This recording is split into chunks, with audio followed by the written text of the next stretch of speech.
Okay, good day everyone. My name is Ramon and Francisco, and this video is all about activity 4, the penetration testing. Here we will tackle about the 5 services that I choose, and the scanners, and also the vulnerabilities of those web services.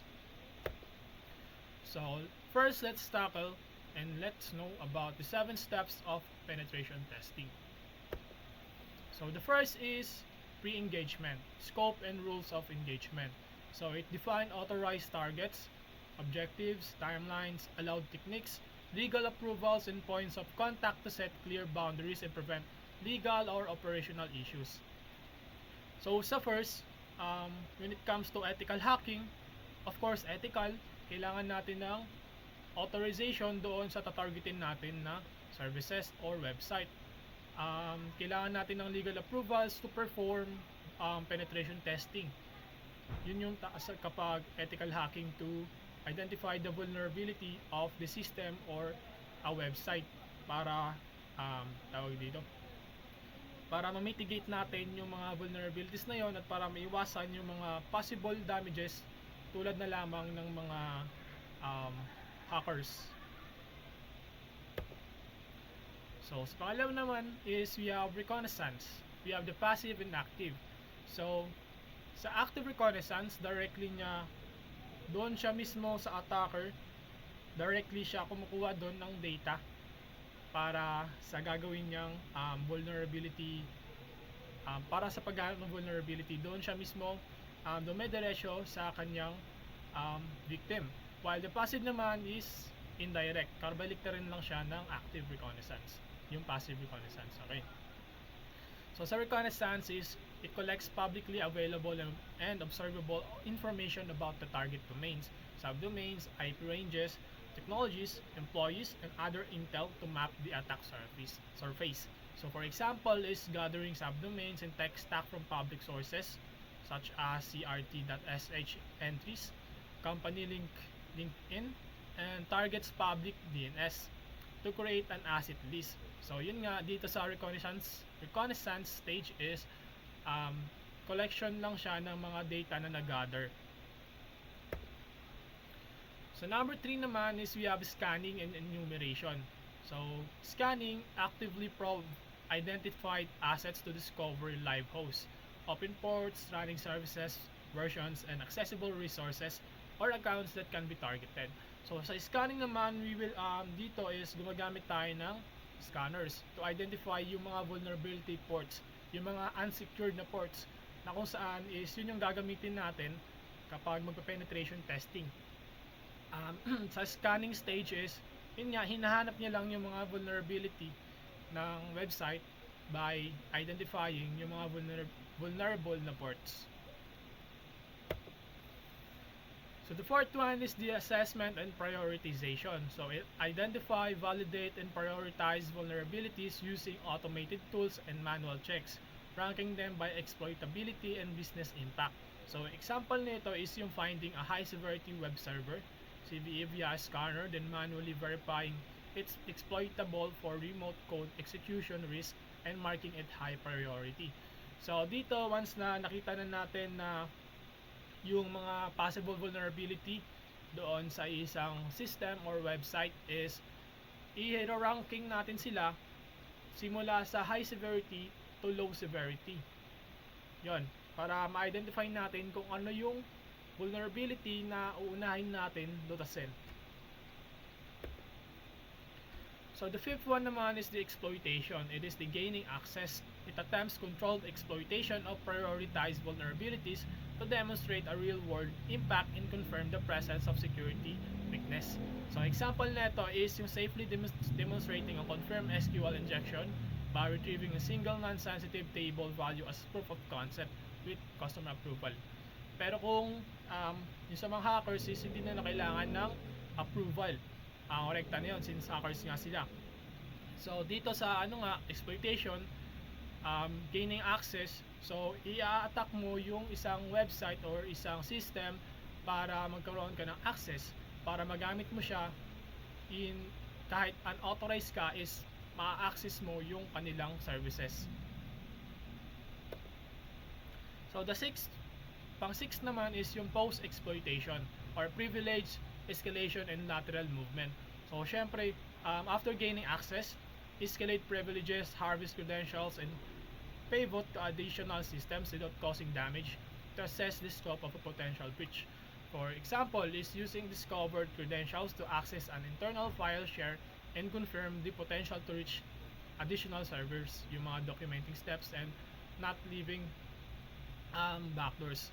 So kapag hackers, yung mga black hats is sometimes after nilang mag-gain ng access is sila, i-maintain nila yung access nila, and they will add a backdoor para easy access na lang, and hindi na nila gagawin yung ginawa nila from gaining access stage. Kumbaga yung backdoor is ito na yung way para magkaroon ng easy access yung mga hackers doon sa system or doon sa website. So next is yung reporting and remediation, guidance and cleanup. So syempre, document findings with evidence and prioritize remediation steps. Remove any artifacts or access created during the test and provide an executive summary plus technical appendices for follow-up. So for example, is yung delivering an executive summary that highlights the top 3 risks, a technical appendix with POC screenshots, step-by-step remediation guidance, and assign cleanup confirmation. So dito naman sa reporting stage, which is the last stage of penetration testing, is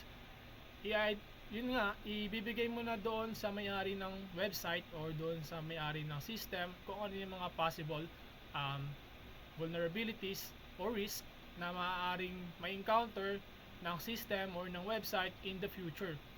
So dito pinapakita na sa reporting yung mga possible nga na vulnerability noong system para magkaroon na ng remediation and ma-secure pa yung system. So yun lang yung sa 7 steps para sa penetration testing. And now let's tackle naman is about the scanner. So what is scanner? So in penetration testing, a scanner is an automated software tool used to probe a target system or network to discover information and identify potential security weaknesses. Think of it as an automated way to check all the doors and windows, such as, for example, yung mga ports, services, and applications of a digital house. So a server or a network to see which ones are open, what locks they have, or for example, yung mga software versions, and if any of the locks are known to be faulty, which is yung mga vulnerabilities nga. So scanners are a crucial part of the scanning and enumeration phase of penetration test, helping the tester quickly map out the target's attack surface and find low-hanging fruit. So dito yung scanner nga is ginagamit natin para mahanap natin yung mga potential security weaknesses. Nang sa ganon is if you are an ethical hacker and ma-identify mo agad yung mga possible vulnerabilities ng system para yun nga mabigyan na agad ng remediation. And yun lang yung use ng scanner, which is scanner is a very important tool para ma-enhance yung security and mahanap agad yung mga possible vulnerabilities ng isang system. So here are the 5 web services na napili ko. So first one is the Google Gruyer. So yung vulnerability naman is yung CSRF or yung cross-site token. Yan. And the first stage is this reconnaissance, the tools and techniques. So dito is ways to find domains, yung mga domain, yung mga web discovery. I-visit natin yung index pages to map state changing endpoints, yung mga login tsaka settings, and manual browser inspection, identify forms, hidden fields, cookies, and session flows. Passive proxy capture, use a browser with an intercepting proxy. We will use burp suit later on para makita natin yung mga proxy nito. To observe request headers and cookies. Yan. So sa scanning naman is manual proxy inspection with burp suit, to enumerate posts /get endpoints and CSRF token presence. Automated CSRF checks in burp and custom scripts to flag missing tokens or inconsistent referrer or origin checks. And browser-based text pages craft a benign HTML form to verify whether the state changes accept cross-origin submissions in a virtual machine, which is mamaya is papakita ko. Sa gaining access naman is we need to control proof of concept, use burp repeater or benign HTML form to replay or trigger a non-destructive state changing request from an attacker origin. So dito, since tayo is mag-a-attack and hindi naman, ano lang naman siya is, yung site is, tawag dito, ginagamit talaga for ethical hacking or penetration testing, so kahit wala na tayong permission. So, confirm lack of token, referrer checks by demonstrating a single safe state change that proves exploitability. Okay. Yan na yung first natin na web services, which is the Google Courier. Yung pangalawa naman is we have the Extreme Vulnerable Web App or XVWA. Ang vulnerability natin na gagamitin sa kanya is yung rate limiting or denial of service. So for the reconnaissance is inventory endpoints, crawl the app manually and with a spider or burp spider, and identify authorization login endpoints and API endpoints where high frequency requests could be abused, and review response headers and rate limit related headers for clues. The scanning naman is throttle brute or abuse test. Use burp intruder, WFuzz or FFUF with conservative rate limits to test login accounts and endpoints. So dito is mostly gagamitin lang natin is yung burp suite scanner. Identify unauthenticated endpoints and session handling via burp. Monitor for lockout behavior or throttling response. For example, yung mga kapag mabagal na or nakikita na doon is nagkakaroon na ng error sa website. For gaining access naman is credential stuffing, brute force or lab only low rate, controlled attempts with Hydra or burp intruder against test accounts to confirm absence of lockout, and demonstrate account compromise only on test accounts. Yan. Yung third one naman is sa Wako Pico. Ang vulnerability dito is yung exposed network services. So for the reconnaissance, network enumeration, we need to discover the IP ranges and reachable hosts, and sa service boundary collection via passive scans and manual probes to identify management and debug services. For the scanning naman is port and service discovery, we need to use nmap, yung command na yan, -sv, yung -p, including NSE scripts for common checks, and web server scans, or Nikto for common misconfigurations and directory leaks, and directory content discovery, or GoBuster or FFUF to find admin panels and hidden endpoints, and manual probes, or for dito gagamit tayo ng netcut or curl for simple banner grabs and responsive checks. Pero dito is mostly gagamit lang tayo ng nmap. For gaining access naman, we need to validate exposed services. We need to attempt authenticated access only when authorized since ang testing lang naman to. And if management interfaces accept default creds, demonstrate how to a low impact page or read only, yung mga documented proof. And yon, yung pang-apat is yung vuln bank. Dito naman yung vulnerability natin na i-expose is yung business logic flows. For the reconnaissance, workflow mapping, manually exercise banking flows, yung mga login, transfer, reconciliation to enumerate requests, sequences, and parameters. And we need to capture full request response chains with burp or postman to understand the state and parameters used in transactions. And we need to identify trust boundaries and server side checks. scanning naman, we can use manual tampering, use burp repeater or intruder, and postman to modify parameters, amounts, beneficiary IDs or sequence of calls.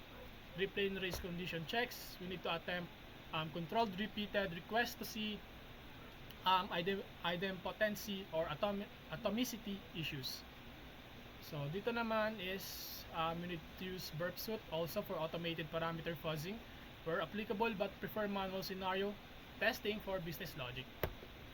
For gaining access naman, we have the proof of concept tampering. We need to demonstrate an unauthorized or incorrect transaction effect in a sandbox text account, for example. We need to capture requests and response evidence, and we need to use collaborator or OOB techniques where needed to show external interactions, and we need to emphasize server-side validation failures rather than stealing data. So yung last naman is yung damn vulnerable file upload or DVFU or malicious file upload.